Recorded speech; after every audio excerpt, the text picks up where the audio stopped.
Boker Tov à tous, on arrive à la paracha de Yitro. Et dans la paracha de Yitro, les Tunisiens, ils ont l'habitude de faire la Séouda de Yitro. Mais si vous vous rappelez, on avait expliqué que en fait, la Séouda de Yitro, elle est pour tout le monde. C'est une Séouda où on a reçu la Torah, donc tout le monde peut le fêter. C'est simplement qu'en Tunisie, il y a eu une épidémie qui touchait les petits garçons. Et comme elle s'est arrêtée à la paracha de Yitro, donc les Tunisiens, ils ont pris pour coutume de rajouter des coquelets pour se rappeler de cette épidémie qui a eu justement lieu en Tunisie. Mais c'est une fête pour tout le monde, bien que les Tunisiens, ils ont l'habitude d'inviter tout le monde, que ce soit marocain, algérien, ashkénazim. Et donc dans cette paracha, on va recevoir la Torah. Maintenant, c'est quoi la Torah? La Torah, on sait que c'est notre mode d'emploi de la vie. Qu'est-ce qui est écrit dans la Torah? Alors, il faut savoir que la Torah, elle est composée de 300 000 lettres. Maintenant, si on regarde la Torah, c'est des lettres qui sont écrites en noir sur un parchemin blanc. Donc, on a 300 000 lettres noires. Et autour de chaque lettre noire, alors il faut savoir que les lettres, elles ne doivent absolument pas se toucher, sinon le Sefer Torah, il n'est pas cachère. Et donc, si je prends la lettre Aleph, par exemple, autour de la lettre Aleph, j'ai du blanc, et ça veut dire que si je changeais la couleur autour du Aleph et que je surlignais en fait le Aleph en rouge, ça me donnerait et un Aleph noir et un Aleph rouge. Donc là, en fait, j'ai un Aleph noir et un Aleph blanc. Donc ça veut dire que j'ai deux lettres. Ça veut dire que j'ai 300 000 fois 2, ça veut dire que j'ai 600 000 lettres. Et on sait que quand on est sorti d'Égypte, il y a 600 000 âmes qui sont sorties d'Égypte. Ça veut dire que le Sefer Torah, dedans, il y a les lettres de la Torah et que chaque lettre, elle correspond à une âme juive. Maintenant, on se pose la question, mais on est beaucoup plus qu'une seule âme juive. Ça veut dire qu'en fait, chaque personne, elle a un passouk qui lui appartient et que plus cette personne, elle va s'élever spirituellement, plus elle aura des psukim en fait qui vont s'attacher à sa neshama, mais que de base, il y a 600 000 âmes et que chacun, elle a sa place dans la Torah. Ensuite, on nous explique comment ça s'est passé le nom de la Torah. On sait que Moshe Rabbeinu, il est monté dans le ciel et qu'il y a eu une vraie bagarre entre les Malachim et Moshe Rabbeinu. Ils lui ont dit: ouais, pourquoi tu vas prendre la Torah et vous allez pas respecter le Shabbat et vous allez pas respecter la Torah comme il faut et vous êtes que des êtres humains, c'est dommage de vous donner la Torah, vous n'allez pas en profiter.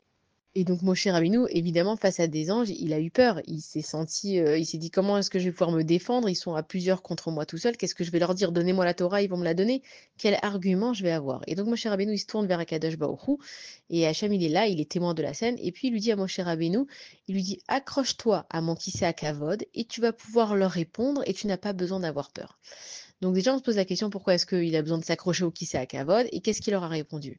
Et en fait, Moshe Rabbeinu, il leur a dit déjà, dans la Torah, il y a marqué que Akadosh Baruch Hu, il nous a sortis d'Égypte. Il a posé la question au Malachim, il leur a dit: est-ce que vous avez été en Égypte? Est-ce que vous avez souffert la galoute, l'exil de l'Égypte? Là, les Malachim, ils n'avaient pas vraiment quoi répondre. Ensuite, Moshe Rabbeinu, il leur a dit, voilà, il y a marqué de pas voler, il y a marqué de pas tuer. Vous êtes des anges, vous n'allez pas faire ce genre de choses. Donc, il n'y a que des êtres humains pour qui la Torah, en fait, elle est adéquate, vu que vous n'allez pas fauter. Il n'y a que nous qui allons pouvoir prouver notre foi en Akadosh Baruch Hu, parce que nous, on va avoir un Yetzer Hara. Vous, les Malachim, vous n'avez pas de Yetzer Hara, vous n'avez pas de mauvais penchants. Vous n'allez jamais pouvoir montrer vraiment votre amour à Akadosh Baruch Hu. Les Malachim, ils ont une mission et ils sont créés pour une mission spéciale, mais t'as pas de Yetzirara, toi, le malard, tu vas pas tomber, tu vas pas fauter, tu vas pas devoir faire tes choix. Et donc, en fait, les malachim, quand ils ont vu que Moshe Rabbeinu, il avait vraiment des arguments en béton, et ben, ils n'ont pas eu le choix que de donner la Torah au Bnei Israël, et encore mieux que ça, comme ils ont fait honte à Moshe Rabbeinu, qui l'ont attaqué, entre guillemets, quand Moshe Rabbeinu il est descendu, les malachim, ils ont donné plein de secrets à Moshe Rabbeinu. Pour répondre à la question pourquoi est-ce que Moshe Rabbeinu il s'est attaché au Kissé à Kavod, c'est parce qu'en fait, Dieu il était en train de faire une allusion à l'être humain et à lui dire: regarde, nous on sait que les malachim, ce sont des êtres qui ont été créés parfaits. Les malachim, ce sont des anges qui ne vont donc pas fauter et ils vont avoir un certain niveau, mais ils ne vont pas pouvoir monter plus haut que leur niveau. Ils ont été créés pour une mission et ils doivent faire leur mission et ils vont pas monter plus haut. On dit que les malachim, ils sont omdim, ils se tiennent, ça veut dire qu'ils se tiennent au même endroit. Alors qu'un bassar vadam, un homme de chair et de sang, lui, il va pouvoir arriver jusqu'au Kisé à Kavod à Kadash Baruch Hu. Et c'est pour ça que Dieu lui a dit: accroche-toi bien à mon Kisé à Kavod. Ça veut dire que si tu creuses bien la Torah, tu étudies, tu fais les mitzvot, tu fais tes shuvas quand tu fais une avéra, tu vas pouvoir monter plus haut que les malachim. Et donc les malachim, ils vont servir l'homme. Ensuite, on sait que Donc dans la Torah, on a compris qu'il y a des lettres avec de l'encre noire et qu'il y a aussi donc une lumière blanche. Et en fait, ça nous explique qu'il y a le pshat de la Torah, que tu étudies simplement la Torah comme elle est, tu comprends les choses comme elles sont. Et il y a aussi les sodotes, les secrets de la Torah. Et donc les secrets de la Torah, ils sont dans la lumière blanche. Donc les malachim, eux, ils servent à Kadosh Baruch Hu dans le secret. Parce que quand tu connais les secrets de la Torah, tu n'as pas le choix de servir à Kadosh Baruch Hu. C'est tellement magnifique que tu n'as vraiment plus d'Yeterara. Tu connais les secrets profonds de pourquoi chaque chose, elle est. Et c'est comme ça que les malachim ils servent à Kadesh Baruch Hu et que nous, les êtres humains, on peut avoir et les secrets par le sod et aussi étudier le pshat avec l'encre qui est noire. Et on nous explique que non seulement donc chaque lettre elle est détachée et que ça a une importance très spéciale que chaque lettre elle soit détachée. Et on nous dit aussi que la Torah en fait ça serait une seule grande et énorme ligne. Ça veut dire que s'il n'y a pas d'espace entre les lettres, c'est le nom complet d'Akadosh Baruch Hu. Et je vous ai envoyé un petit exemple, c'est que dans le premier passouk, il y a écrit Bereshit, Bara Elohim, et Hashmeim Vetaretz. Si on séparait la Torah d'une autre façon, d'abord on a dit que le nom d'Akadosh Baruch Hu c'est toutes les lettres ensemble d'un seul mot et que quand les lettres, elles se touchent, ça forme encore d'autres combinaisons. Par exemple, dans le mot Bereshit, Bara, si on sépare le mot Bereshit, ça donne Barosh. Ensuite, on prend le Yud et le Tav, ça fait Barosh, Yid, Bara, Elohim et Tashmaim Vetaretz. Ça voudrait dire que dans la tête, Akadosh Baruch Hu, il a déjà créé tout le monde entier. Ça veut dire que nous, on sait que quand on a besoin, en fait, de comprendre le monde, il faut d'abord faire une introspection, un Cheshbon Nefesh et se poser la question de ce qu'on doit faire, comment on doit se conduire avec Akadosh Baruch Hu. Ça veut dire que tous les secrets, ils sont à l'intérieur de nous. Si nous, on est des personnes qui savent faire une introspection, qui se concentrent à l'intérieur de nos têtes, dans nos pensées, qu'on sait contrôler les choses, on comprend que Barosh, Yid Bara Elohim, que déjà dans nos têtes, Akadosh Baruch Hu, il a tout créé, et que toutes les informations, elles sont dans nos têtes. Donc de là, on comprend que en fait, il y a énormément d'informations dans la Torah et qu'il y a plein et énormément de secrets. Et Akadosh Baruch Hu, donc, il nous a donné cette Torah pour qu'on l'étudie. Et un homme, il doit d'abord étudier le texte, à proprement dit, de comprendre les choses là.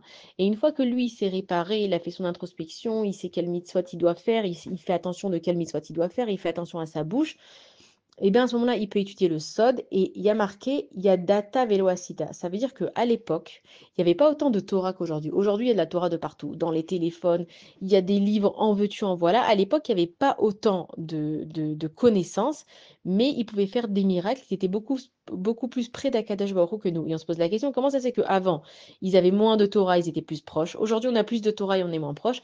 Tout simplement parce qu'à l'époque, ils n'avaient pas besoin d'autant d'explications pour comprendre les choses. Ils comprenaient les choses simplement et ils le faisaient. Ça veut dire qu'avant, les informations, elles allaient dans leur cerveau et elles allaient directement dans le cœur. On sait que Akadosh Baruch Hu, il est dans le cœur et que la Torah, d'ailleurs, elle commence par la lettre Bet, qui est de Bereshit, et elle finit par la lettre Lamed de Israël, donc ça fait le mot lève.